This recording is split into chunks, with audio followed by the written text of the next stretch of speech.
आज फिर वैशाली की माँ ने उसे खूब डांट लगाई, क्योंकि उनके मना करने के बावजूद भी वैशाली गांव के मुखिया के बेटे से बातें करने जाया करती थी। कन्हैया, मैंने तुमसे कितनी बार कहा है और आज फिर कह रहा हूँ, वैशाली से अपने सारे रिश्ते नाते तोड़ दो। वैशाली ठीक लड़की नहीं है। लेकिन कन्हैया वैशाली से बहुत प्यार करता था और आज फिर वो उससे मिलने गया। कन्हैया, तुम इस वक्त यहाँ क्या कर रहे हो? अगर मेरी माँ ने तुम्हें यहाँ देख लिया तो वो मेरी शादी अपनी पसंद के किसी लड़के से करवा देंगी। हाँ, तो मैं नहीं डरता तुम्हारी माँ से। मैं तुमसे प्यार करता हूँ वैशाली, कोई गुनाह नहीं, और मैं हमेशा तुमसे प्यार करता रहूंगा। पर कन्हैया, मेरी माँ तो मुझे मेरे काकी के गांव भेजने वाली है, तब तक जब तक उन्हें अपनी पसंद का कोई लड़का नहीं मिल जाता। हाँ, तो क्या हुआ? मैं तुम्हारे पीछे पीछे तुम्हारी काकी के गांव तक आ जाऊंगा। तुम बस अपनी काकी के गांव का नाम बता देना। वैशाली कन्हैया के बात पर राजी हो जाती है और अगले दिन अपने काकी के गांव चली जाती है। उस रात जोरों की बारिश हो रही थी और कन्हैया वैशाली के काकी के गांव अमृतपुरा के लिए निकल जाता है। अरे बेटा, तुम इतनी अंधेरी रात में इतनी जोरों की बारिश में बाहर क्यों घूम रहे हो? तुम्हारे पास तो छतरी भी नहीं है। देखने में नए लगते हो इस गांव में। जी माँ जी, मैं आज ही इधर आया हूँ।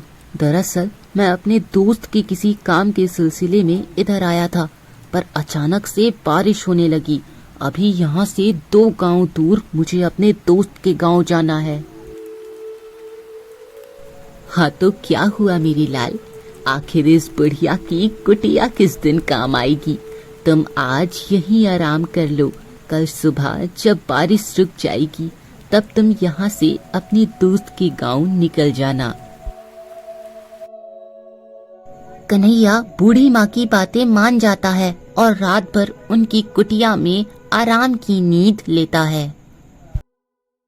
अगले दिन कन्हैया उठकर बूढ़ी माँ के बारे में ही सोचता रहता है। वो सोचता है कि आखिर बूढ़ी माँ ने उनकी मदद क्यों की, और मन ही मन खुश होता है। फिर बूढ़ी माँ ने कन्हैया को भरपेट नाश्ता कराया और गांव के बारे में भी बहुत से किस्से बताए। कन्हैया तो बस उन्हें देखकर खुश ही हो रहा होता है।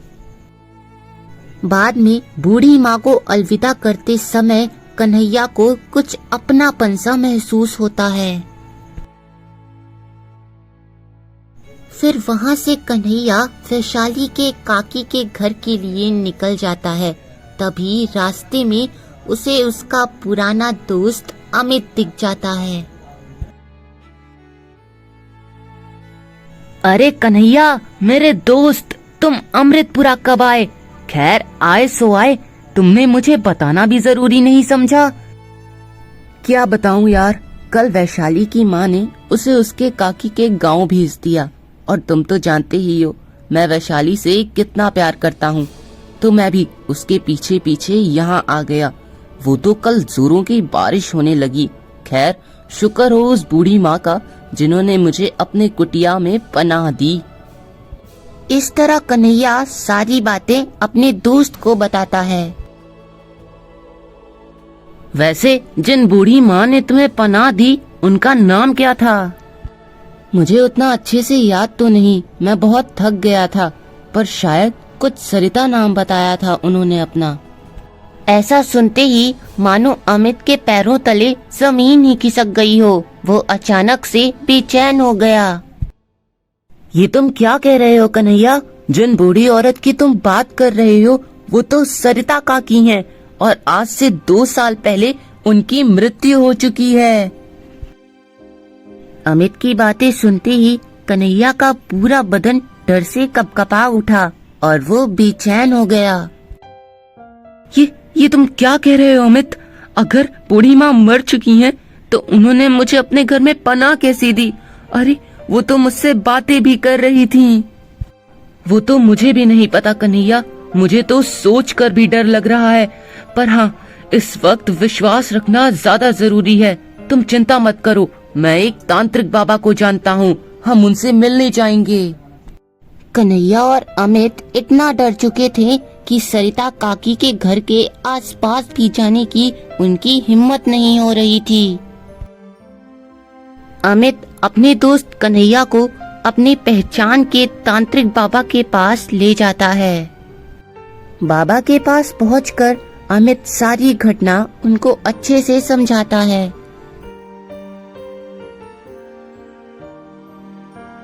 मैं जानता हूँ उस सरिता को।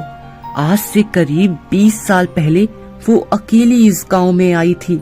माना जाता है उसके पति ने धक्के मार के उसके घर से उसे निकाल दिया था। उसके बेटे को भी उससे छीन लिया था। बस उसी बेटे के याद में वो आज भी भटकती है।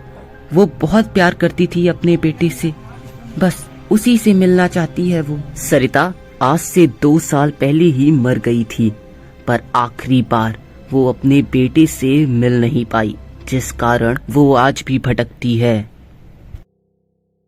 पर बाबा, सरिता काकी का बेटा तो जिंदा होगा ही, वो उनसे मिलने क्यों नहीं आया? सरिता का बेटा कोई और नहीं है, बल्कि तुम हो कन्हैया, तुम। ऐसा सुनते ही कन्हैया के पैरों तले मानो जमीन ही खिसक गई हो। उसका पूरा बदन डर से कांप उठा। पर बाबा, मैं उनका बेटा कैसे हो सकता हूँ? नहीं, ये सच नहीं है।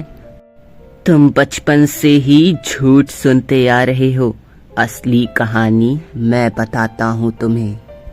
वैशाली की माँ रानी और तुम्हारे पिता शुवेश एक दूसरे से बहुत प्यार करते थे। तुम्हारे पिता शुवेश तुम्हारी माँ सरिता को धोखा दे रहे थे। पर उस दिन तुम्हारी माँ सरिता ने तुम्हारे पिता शुवेश और वैशाली की माँ रानी को बात करते हुए देख लिया। अरे शुवेश, वो देखो, तुम्हारी डायन बीवी ने हमें बात करते हुए देख लिया। अब पूरे गांव में वो ये बात फैला देगी। इसके बाद शुवेश का गुस्सा सरिता पर बरस उठता है। वो उसे देखकर बहुत गुस्सा होता है। जी, मेरे बेटे को मुझे दे दीजिए। मैं कन्हैया से बहुत प्यार करती हूँ। अगर कन्हैया मुझे नहीं मिला तो मैं जीते जी मर जाऊंगी। चल हट, दफा हो मेरे घर से। अगर तुझे मेरा बेटा दे दिया तो पता नहीं क्या करेगी तू उसके साथ।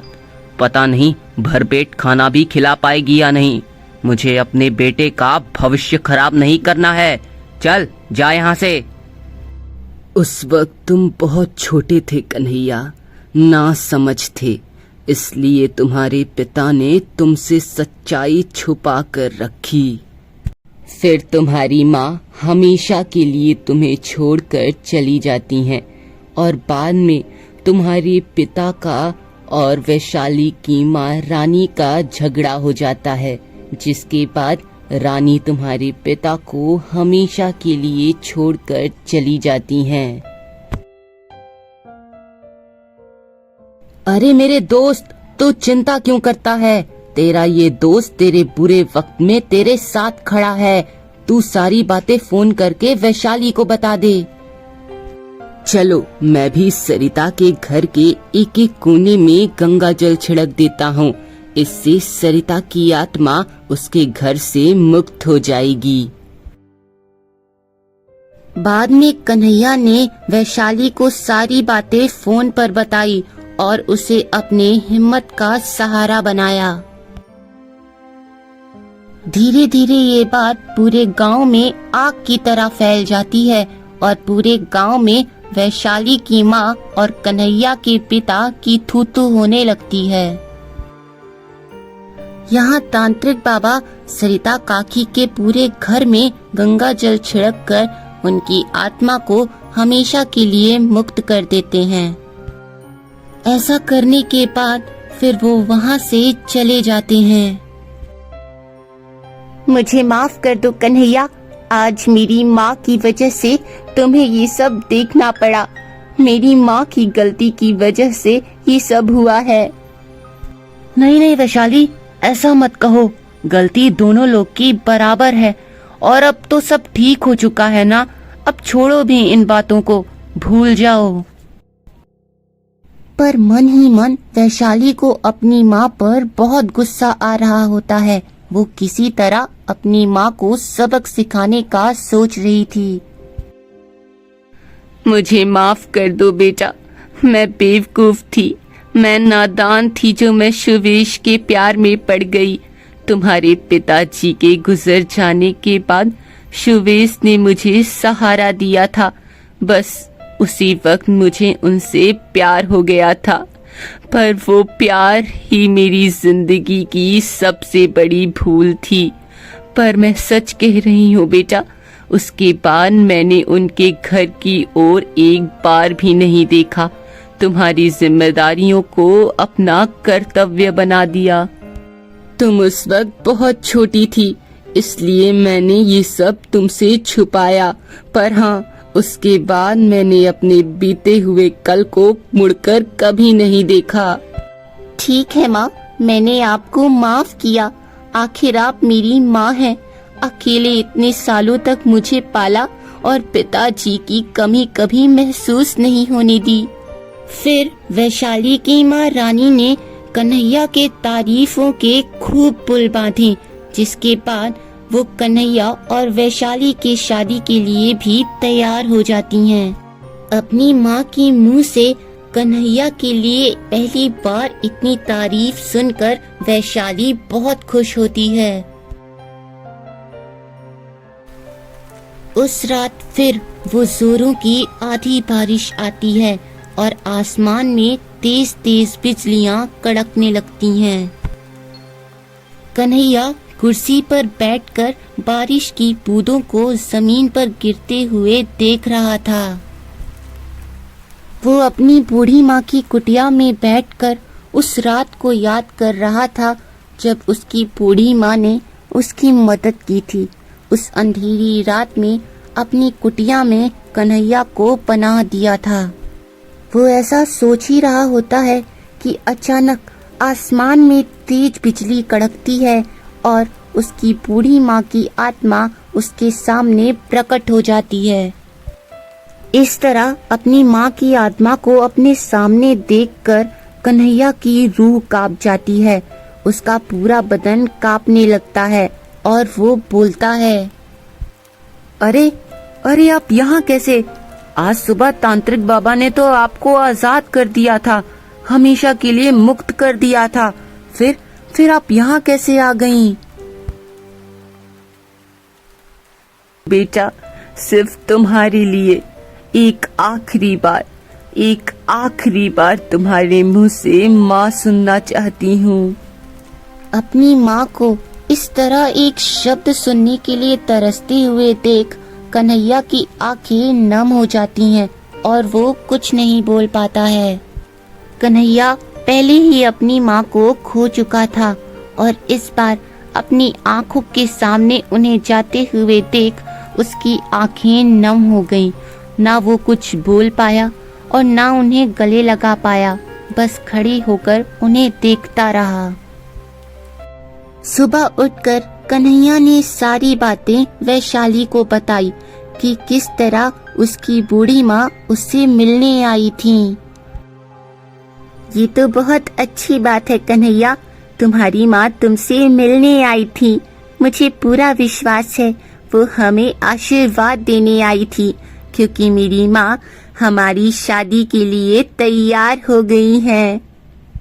अरे वाह, तुमने तो सुबह सुबह खुशखबरी ही सुना दी। आज का दिन तो बहुत अच्छा जाएगा। सुबह सुबह इससे अच्छी खुशी की बात और क्या हो सकती है। चलो हम तुम्हारे माँ का आशीर्वाद लेने चलते हैं, फिर हम मंदिर चलेंगे। कन्हैया ऐसा कही रहा होता है कि वैशाली की माँ रानी खुद चलकर वहाँ आ जाती हैं। अरे आंटी, आप खुद यहाँ आ गई। हम वैसे भी आपका आशीर्वाद लेने के लिए आपके पास ही आ रहे थे। मुझे माफ कर दो कन्हैया, मैंने हमेशा तुम्हें एक गलत लड़का समझा। मेरी वजह से तुम अपने माता पिता दोनों से दूर हो गए। मैं सच में एक बहुत बुरी औरत हूँ। नहीं नहीं आंटी, आपकी कोई गलती नहीं है। गलती तो मेरे पिताजी की है, जिन्होंने सिर्फ मेरी माँ की जिंदगी नहीं बर्बाद की, बल्कि आपकी और मेरी भी जिंदगी में आग लगा दी। खैर, अब तो सब कुछ ठीक हो चुका है। बस धूमधाम से तुम दोनों की शादी करवानी है। बस यही मेरी आखिरी इच्छा है।